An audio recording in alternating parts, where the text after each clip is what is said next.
The Annapurna Upanishad, presented by Svayam Prakash Sharma, Part 2. The second part contains Chapter 2, where the sage Ribhu tells Nigadha about the attachment that leads to Jivan Mukti or liberation in life. The Upanishad. Nigadha asks Ribhu, revered sir, what is attachment like? What kind of attachment leads to human bondage? And what kind of attachment is said to liberate? How is this attachment cured? Ribhu answers, Nigadha, the imagination, the thought where a person completely ignores the distinction between the body and the soul in the body, where he has exclusive faith in the body. Know this to be the attachment that binds.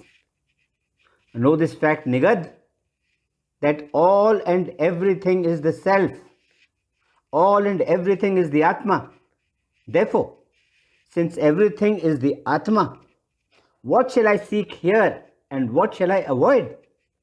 There is nothing for me to seek here and there is nothing for me to avoid here. This is the position of non-attachment that the Jivan Mukt fosters and adopts. I do not exist. No one exists. There is none other than me. Neither this nor the non-other exists. Having this attitude is said to be non-attachment. The attitude that always maintains I am Brahm, where a person is always aware of the fact that he is Brahm. Such a person does not approve of inactivity, nor does such a one cling to activities. He who is the renouncer, he who is superbly equable or uniform in all his activities, such a one is said to be non-attached. A person who has in his mind as well as in his concrete acts, who has in both ways renounced all the fruits, etc., of all his activities and actions, such a skilled person is said to be non-attached.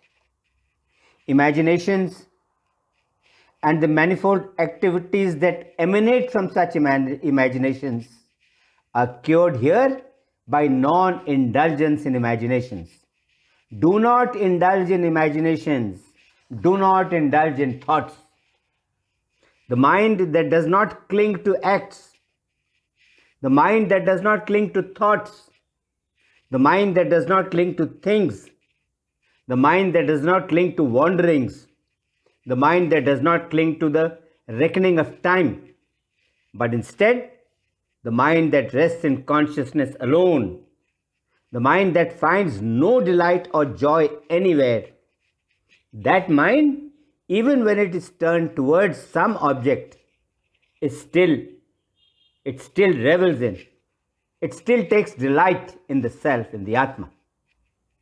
Such a person, whether he performs empirical activities or whether he does not perform empirical activities, whether he is doing or whether he is not doing, his true occupation is self-delight. His true occupation is delight in the Atma, or giving up even that objective element.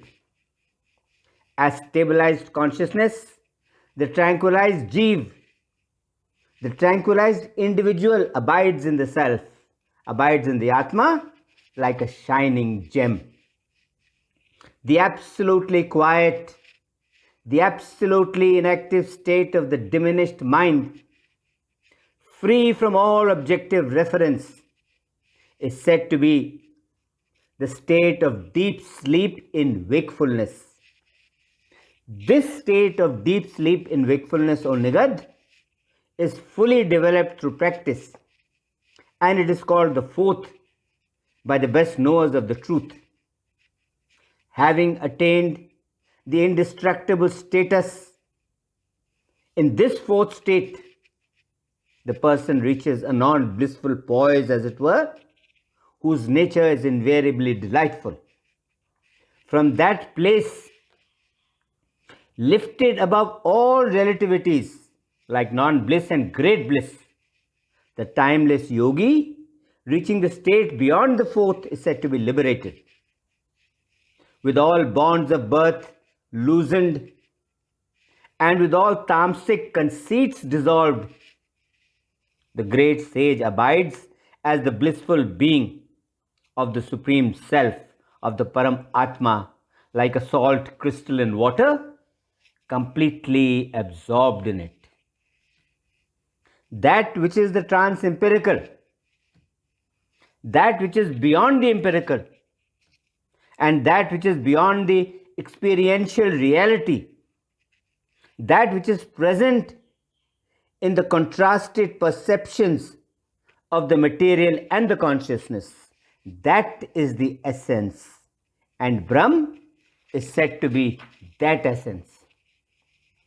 Bondage is encompassed by the object. As long as one is attached to an object, one is bound. On release from the object, one is also released from bondage, and liberation is said to follow immediately. You abide, resting in that untroubled experience, discriminated in the link between the substance and perception. This is how a person attains the peace of deep sleep that develops in the fourth. Therefore, fix your gaze on that fourth. The self or the Atma is neither gross nor is it subtle. It is neither manifest nor is it hidden. It is neither spiritual nor is it material. It is neither non-being nor is it being. That non-dual, indestructible one, which has become the object, which has become the ground of the mind and of all the sense organs, that non-dual, indestructible one is neither I nor is it another. It is neither one nor is it many. That real joy that is experienced in the relation between the object and perception. The real joy is the transcendental state. Therefore, it is, as it were, in itself, nothing. Liberation is not on top of the sky. Liberation is not in the nether world. Liberation is not on the earth. Liberation is held to be the dwindling of the mind in which all desires dry up completely. With this thought within a person, let me have liberation, the mind springs up. This worldly bondage is firm in the mind that is agitated with thought. When the mind is non-cleansed, it reduces the mind to a state of prodigious transmigration, where it constantly flits from one thought to another. The cleansing of the mind, on the other hand, is said to be liberation. What is bondage and what is liberation? In respect of the self or the Atma, that transcends all things or that pervades all forms. Think freely on this. Always loving the spirit, lifted above all hopes, always full, always holy in mind, having won the incomparable state of rest, he seeks nothing here. Such a one is called the Jivan Mukt, the liberated in life, who lives unattached in the pure being that sustains all, the spirit that is beyond all doubt. That is the self, that is the Atma. He does not crave for what is yet to happen. He does not bank on the present. He does not remember the past. Yet, he does all work. He is never attached to those who cling to him. He is unattached to them. He is devoted to the devotees. He is harsh, as it were, to the harsh. He is a child among children. He is an adult among adults. He is bold among the bold. He is a youth among the youth. He laments or grieves among those who lament or grieve.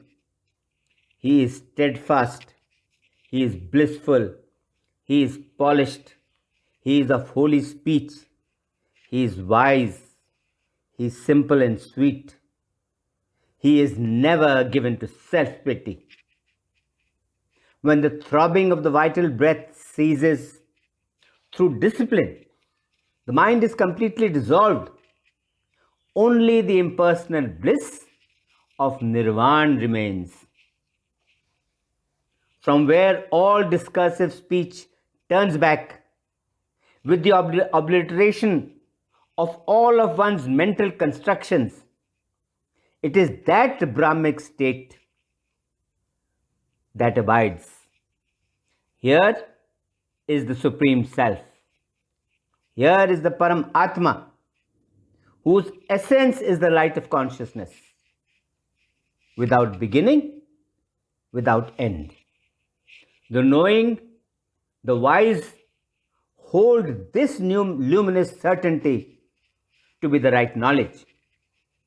The completeness, the wholeness due to the knowledge that all the world is the self, that all the world is the Atma alone. This completeness is the right measure of self-realization everywhere in the world. All and everything is the self. All and everything is the Atma alone. Then what are the empirical states of being and non-being? Where have they fled?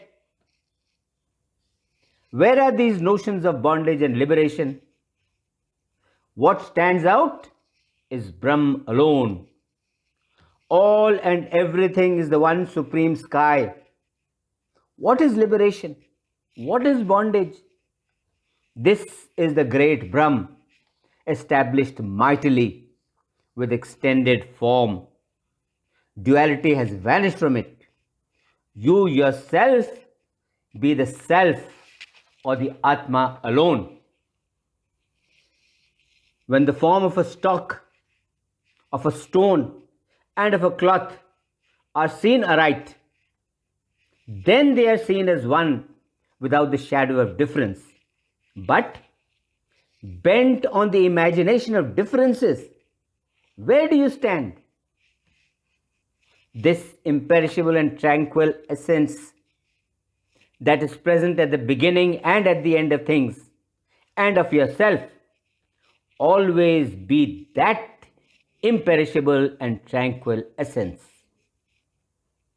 With the mental distinctions of duality and non-duality and delusions of old age and death, the self, the Atma alone, shines in its phases just as the sea shines in its phases of waves. What enjoyment of the desired fruit can disturb the person who dwells steadfast, who is ever wedded in thought to the pure self, to the pure Atma, that cuts down the trees of dangers to the status of bliss supreme? Enjoyment of desired fruit cannot disturb such a one. Mental enjoyments are the enemies of the person who has thought extensively. They do not move him in the least, just as a gentle breeze does not move a hill at all. Plurality exists only in diverse imaginings. It does not exist in reality. It does not exist really. It does not exist within. Just as there is nothing but water in a lake. A person filled with this one certainty is said to be liberated. He is one who has perceived the real. Yes, he is one who has perceived the real. This concludes part 2 of the Annapurna Upanishad. Om Shanti, Shanti, Shanti, Om.